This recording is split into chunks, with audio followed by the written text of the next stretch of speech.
নমস্কাৰ, আপোনালোকক স্বাগতম জনাইছোঁ আমাৰ এটা অতি গুৰুত্বপূৰ্ণ ভিডিঅ'লৈ। ভুৱা D.EL.ED B.Ed বিতৰ্কই লগ নেৰা হৈছে শিক্ষা বিভাগক।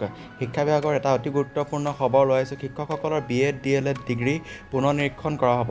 ইতিমধ্যে যথেষ্টখিনি অভিযোগ উঠিছিলে B.Ed D.EL.ED ডিগ্ৰীক লৈ পেলাই, ভুৱা B.Ed D.EL.ED ডিগ্ৰীক লৈ পেলাই। সেয়েহে মুখ্যমন্ত্ৰীয়ে নিৰ্দেশনা জাৰি কৰিছে শিক্ষা বিভাগ, আৰু শিক্ষা বিভাগে সেই ক্ষেত্ৰত তদন্ত আৰম্ভ কৰিছে ইতিমধ্যেই। শিক্ষকসকলৰ ভুৱা D.EL.ED B.Ed ডিগ্ৰী যদি আছে সেয়া পুনৰ নিৰীক্ষণ কৰা হ'ব। এয়া এটা অতি গুৰুত্বপূৰ্ণ খবৰ শিক্ষকসকলৰ বাবে। আপোনালোকে চিন্তা কৰাৰ বিশেষ কাৰণ নাই। যদি NCT ৰিকগনাইজ হয় সেয়া গ্ৰহণযোগ্য হ'বই। সেয়া আপোনালোকে নিশ্চিন্ত মনে থাকক।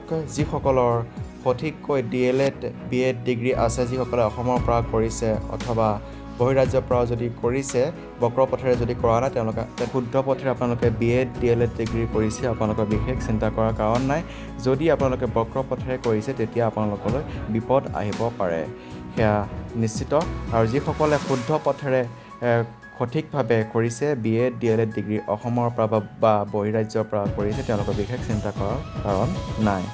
এয়া আকৌ B.Ed D.EL.ED ডিগ্ৰী পুনৰ নিৰীক্ষণ হ'ব, আৰু যিসকলে বক্ৰ পথেৰে কৰা নাই তেওঁলোকৰ চাকৰি থাকিব, আৰু যিসকলে বক্ৰ পথেৰে যদি কৰিছে তেওঁলোকৰ চাকৰি যোৱাৰ কিছু সম্ভাৱনা আছে। এয়া আছিল এটা অতি গুৰুত্বপূৰ্ণ খবৰ শিক্ষকসকলৰ বাবে। আজিলৈ ভিডিঅ'টো ইমানতে সামৰণি মাৰিছোঁ। এনেকুৱা ধৰণৰ ভিডিঅ'সমূহ পাই থাকিবলৈ আজি আমাৰ চেনেলটো ছাবস্ক্ৰাইব কৰি ল'ব নাপাহৰিব। ধন্যবাদ।